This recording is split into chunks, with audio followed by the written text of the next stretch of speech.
Hello बच्चों, आज हमें पढ़ना है अवकलन।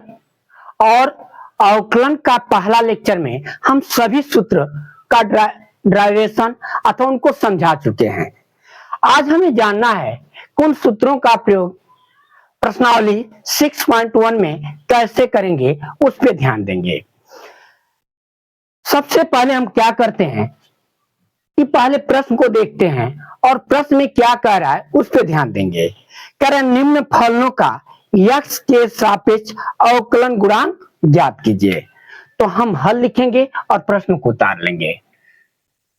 सबसे पहले सॉल्व लिखेंगे और प्रश्न दे रहा है x घाते 5, इतना दे दिया है। इतना जब दिया है तो इसके बाद हम बता चुके हैं, पहले मानते हैं।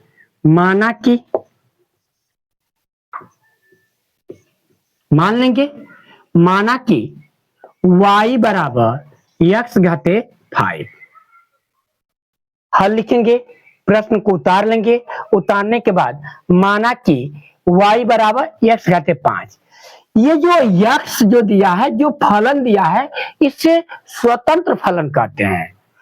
और यहाँ पे जो हम माने हैं y, उसे परतंत्र फलन कहते हैं। ध्यान दीजिएगा, इक्वल के राइट हैंड साइड में जो फलन लिखा जाता है वो स्वतंत्र होता है, और इक्वल के बाएं तरफ जो फलन होता है वो परतंत्र होता है। तो आपका परतंत्र फलन अथवा चर नहीं दिया होगा, आपको मानना होता है। और जब तक मानेंगे नहीं तो आप गणना नहीं कर पाएंगे। तो बच्चे ध्यान देंगे, मानने के बाद हम यहाँ पे चर क्या दिया है, x। तो दोनों पक्षों में अवकलन गुणांक से गुणा करेंगे। और अवकलन गुणांक आपको फर्स्ट लेक्चर में बता चुके हैं, d बटा dx होता है। तो दोनों पक्षों में d बटा dx से गुणा कर दीजिए बच्चे, बराबर d बटा dx कोष्टक में x घाते 5। चलो बच्चे, परतंत्र राशि का अवकलन करते हैं तो इसके मान में कोई चेंजिंग नहीं, सीधा इसका गुणा हो जाएगा। dy बटा dx बराबर, स्वतंत्र फलनों का अवकलन करते हैं तो हम सूत्र पर ध्यान देंगे। d बटा dx कोष्ठ में x घाते n बराबर, जब किसी फलन का अवकलन करते हैं और उसका घात 1 से लेकर n बार दिया हो तो पहले घात को लिखते हैं, फिर फलन को उतारते हैं और उसके घात में से 1 की कमी कर देते हैं। इसी सूत्र पर कर दीजिए। पहले क्या करेंगे, घात को उतारेंगे, फिर फलन को लिखेंगे और इसके घात में से 1 की कमी कर दो बच्चे। 5 में कोई परिवर्तन नहीं, फलन को उतारेंगे, अब 5 में से 1 घटाएंगे तो 4। ये पहला क्वेश्चन आपका है। दूसरा क्वेश्चन आप देखेंगे, दूसरा क्वेश्चन कह रहा है बच्चे x के घाते 7। तो हम बच्चे पहले मानेंगे, माना कि y बराबर x घाते 7। इतना के बाद दोनों पक्षों में d बटा dx का गुणा कर दीजिए। क्या करेंगे, दोनों पक्षों में d बटा dx का गुणा करो। तो d बटा dx कोष्टक में y बराबर d बटा dx कोष्टक में x घाते 7। परतंत्र चर में कोई परिवर्तन नहीं, गुणा कर देंगे। dy बटा dx, पहले घात को लिखेंगे, फिर फलन को उतारेंगे और इसके घात में से 1 घटा देंगे। तो आपका हो जाएगा 7 x घाते 7 में से 1 जा 6 हो जाएगा। ये आपका दूसरा क्वेश्चन। अब तीसरा क्वेश्चन देखेंगे। देखिए, पहले ही सूत्र पर हम दिखा रहे हैं आपको। तीसरा क्वेश्चन है y बराबर x घाते 9। हम डायरेक्ट लिख लिए, आपकी मर्जी तो मानिए ना तो डायरेक्ट लिख लीजिए। दोनों पक्षों में किसका गुणा करेंगे, d बटा dx का। d बटा dx y बराबर d बटा dx कोष्ठ में x घाते 9। परतंत्र राशि का अवकलन करते हैं तो उसके मान में कोई चेंजिंग नहीं, सीधा गुणा करेंगे। तो हो जाएगा dy बटा dx बराबर, जब स्वतंत्र फलनों का अवकलन करते हैं तो पहले घात को लिखते हैं, फिर फलन को उतारते हैं और उसके घात में से एक की कमी बराबर 9 और 9 में से एक जब बचे तो x घाते 8। ये आपका तीसरा क्वेश्चन था। अब देखेंगे दूसरा का। तीसरा में आपका 3 क्वेश्चन दिया था और तीनों आपको बता चुके हैं। अब दूसरा में देखिए y बराबर x घाते 1/2, फिर दोनों पक्षों में क्या करेंगे d/dx से गुणा कर देंगे। d/dx कोष्टक में y बराबर d/dx कोष्टक में x घाते 1/2। आपको हम बता चुके हैं कि परतंत्र राशि का अवकलन करते हैं तो उसके मान में कोई चेंजिंग नहीं, गुणा कर देंगे। ये हो जाएगा dy/dx।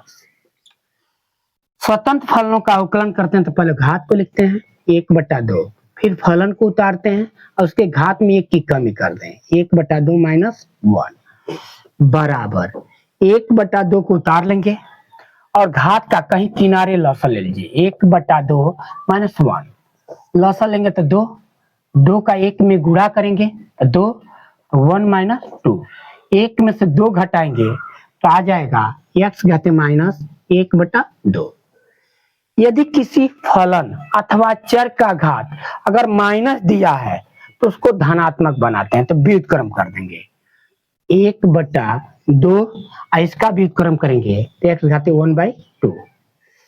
यदि किसी फलन का घात 1/2 हो तो उसका मान रूट होता है, रख दीजिए 1/2 कौड़ी में x।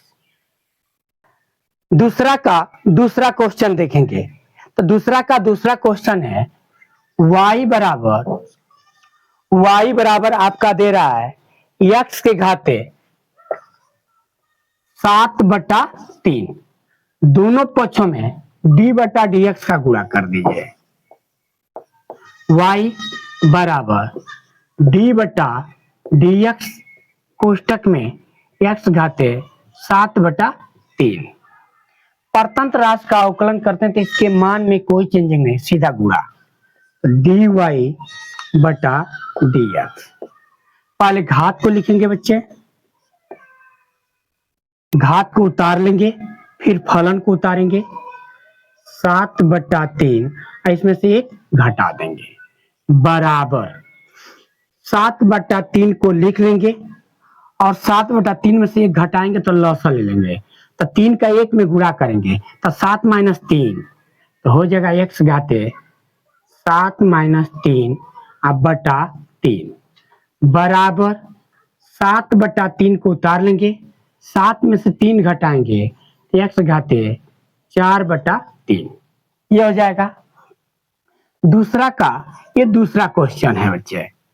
अब तीसरा उसका देखिए, तीसरा है बच्चे x घाते -5/2 y बराबर x घाते -5/2, दोनों पक्षों में d/dx का गुणा करेंगे। ये हो जाएगा y बराबर d/dx कोष्टक में x घाते -5/2, y का गुणा कर देंगे dy/dx बराबर घात को पहले उतारेंगे -5/2, फिर फलन को लिखेंगे x घाते -5/2 इसमें से 1 घटा देंगे बच्चे। चलो ध्यान दीजिए, -5/2 को उतारेंगे 5/2 और इसका एलसीएम लेंगे तो 2 का 1 में गुणा करेंगे तो हो जाएगा बच्चे x घाते -5 और 2 का गुणा करेंगे तो -2/2 बराबर -5/2 को लिख लेंगे, फलन x और -5 और -2 जोड़ेंगे तो -7/2। आप इतना पे छोड़ दीजिए, चाहे इसका धनात्मक बना लीजिएगा। धनात्मक बनाएंगे तो हो जाएगा 1/इतना और नीचे हो जाएगा x घाते 7/2। अब देखेंगे क्वेश्चन नंबर 3, क्वेश्चन नंबर 3 का पहला ध्यान देंगे। क्वेश्चन नंबर 3 का पहला दे रहा है y बराबर 3x घाते q, ये आपका प्रश्न है। तो इसके दोनों पक्षों में d बटा dx से गुणा कर दीजिए। d बटा dx कोष्ठ में y बराबर d बटा dx 3x क्यूब, y का सीधे गुणा कर देंगे dy बटा dx। अब क्या करेंगे कि जब अवकलन करेंगे तो चर के आगे के गुणांक को बाहर कर देते हैं, इसका नहीं गणना करते हैं।